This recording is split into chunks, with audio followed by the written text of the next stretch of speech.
And one more interesting thing I want to quote is, spirituality is very delicate and it is very subtle in nature. As per the spiritual sense, in order to be violent, you did not beat a person, you did not even touch a person. Even by a word you can be violent. That much is the greatness of spirituality. That much is the softness of spirituality. That is why we brand them as smart violence, silent violence, subtle violence and standard violence. Standard violence is known to us. All the other violences that happens between friends, between families. So it starts with the grassroots level, with the simple level it starts. So it means spirituality gives a sense about violence, which means that violence can occur in any form, in any nature, in any amount. So thought, word or deed of anything that can create an effect inside the person. Just a small example I want to put here. One is cumulative effect, and the second is associate effect, and third is circumstantial effect. Fourth is personal effect. If a small thing is rendered towards a boy, a small person, let it be not violence apparently, but the cumulative effect of the same thing will reflect as violence.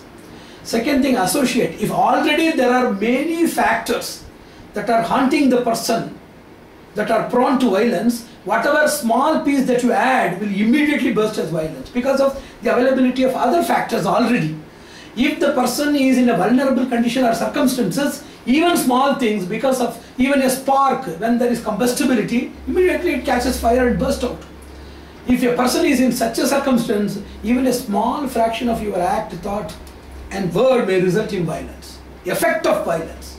And fourth is personal nature. If the person is so depressive or fragile in nature, it will result in effect of violence. So it also promotes spirituality, it sees that we have proper social behavior, social adhesion, and the ability to move with people and correct them with the proper language, communication, interaction and networking, which will prevent even the imaginability of the so-called violence that exists now.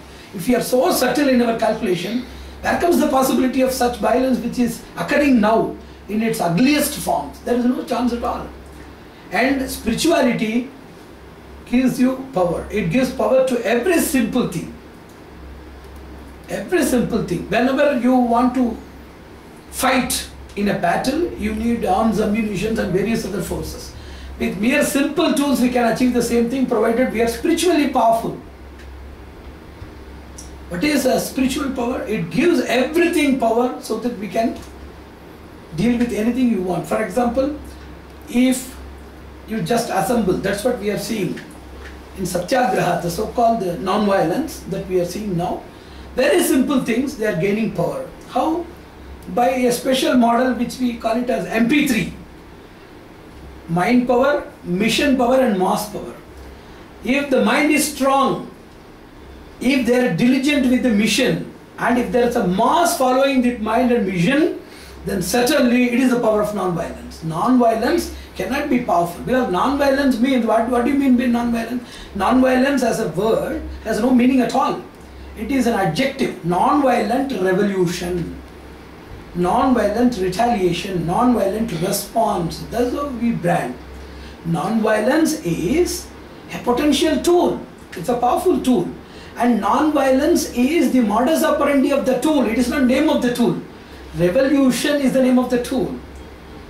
A strong revolution against evil, against all forms of evil like suppression, exploitation, slavery, whatever you call it as, a proper ethical way of retaliating and also making it as an invincible gain is the effort or is the marvel of non-violence. So non-violence is modus operandi's name. The real act is revolution. So it deals with three powers. One is the power of mind, second is the power of mass, and third is the power of the mission. When all these things are put together, when it is applied in anything, assembly, you are not doing anything, 100 people are just sitting, it's more than enough. So in assembly, in march, in silence, in your speech, in your display, if you are filing a suit, if you are sacrificing yourself by methods, resistance method like fasting, various other things, anything you can demonstrate. So whatever you do, it gives power. If you think, if you see, if you speak, if you sit, if you stand, if you sleep, if you eat, if you fast, if you ask, if you shout, if you demand, anything that is commonly done, then if done with a spiritual motive, with the power of mind, mission and mass, certainly it gets a new color. It gets the power of the cumulative potentiality of the entire nuclear armament of the world, provided it comes from genuineness and it is galvanized by public orientation and a strong will. Then it gets special power. And there are 3 levels of power. One is thinking, seeing, acting, speaking. All these things are gaining power in spirituality. Second thing, not even to do that. If you feel, if you call, if you crave, if you cry, that also get power. Power of biological, nuclear, chemical weapons. If you wish, pray and bless from a distance, not doing both the other things, certainly you will get the power. So it is a trilateral potency. By means of thought, speech, sit, stand, ask, duty, shout, all these things, the power. Feel, cry, crave, call, the same power. Wish, pray and bless wholeheartedly, you get the power. This is the spiritual empire. All these 3 sources put together, they empower each, and as a cumulative effect or collective prowess, it bombards, it gains. So spirituality works with the 2 forces, strength of the spirit and vigor of weakness. In these 2 channels it works. When it comes from top to bottom level, strength of the spirit is the success mantra, the key. When it emerges from bottom to top, vigor of the weakness, that gives that benefit. So let us see that we can revoke all these things. And spirituality, to sum up, it's a great potentiality. People used to say it as an associate of science or an ally of science or foe of science. Like that. There are several definitions, but basically science itself is a spiritual product. Scientists, they see things only because of their spiritual realization. They see, they love to see, they work to see using only their spirit inside, not through any other scientific device. The curiosity, the diligence, the analysis, everything comes only from the soul, not from any other device outside. So science itself is a spiritual product, but spiritual product, spiritual force that targets towards material objects results in science. The same analysis towards something beyond the matter or some common binder of the matter, some base of the matter, base, binder and beyond of matter, if the same thing is observed, that becomes spirituality. So the efforts are the same in science and spirituality, there is only object variation. Science is experimental. While experimenting anything, a spiritual person himself is a scientist. While experiencing the fruits inside, let it be hypernova, supernova particles, then astral physics or whatever he experiences, while experiencing, a scientist is a spiritual person. So it is experiential as well as experimental dimensions. And one more thing is, when science suffers for foundation, spirituality provides the foundation. Science says that life, the world, everything is accidental. Everything is accidental and anything is optional and nothing is special. So casual, usual, accidental, coincidental, all these things make your life purposeless, and spirituality gives a strong foundation of this is your origin, this is your discipline and this is your destination. That is how spirituality supports science. And to brief once again, spirituality deals with the unknown dimensions of the unknown or unknowable, and science deals with the manifestation of the unknown dimensions of the known and knowable.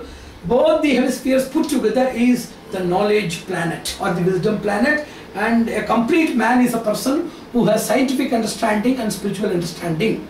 Scientific understanding for understanding matter, understanding forces, spiritual understanding for proper understanding of the foundation of all these things and ultimate purpose of everything. So we need a complete man. We don't call them as new men. We are all new men.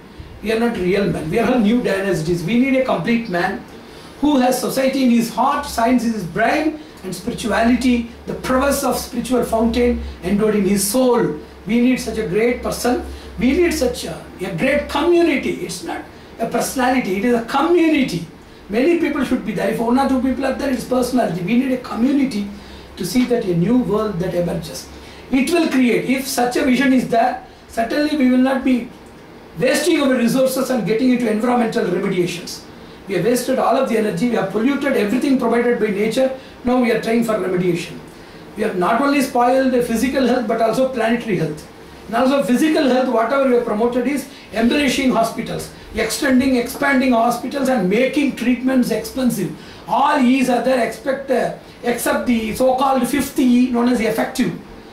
So everything is embellishing, extending, expanding and expensive, but it is not effective. So we should concentrate on these things only on spiritual grounds.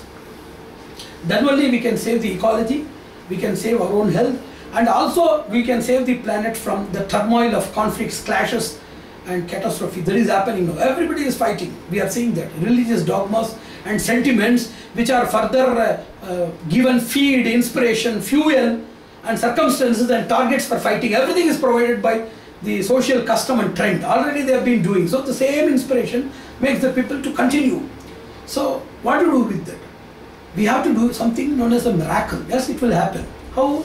There are two forces. One is international and second is interfaith.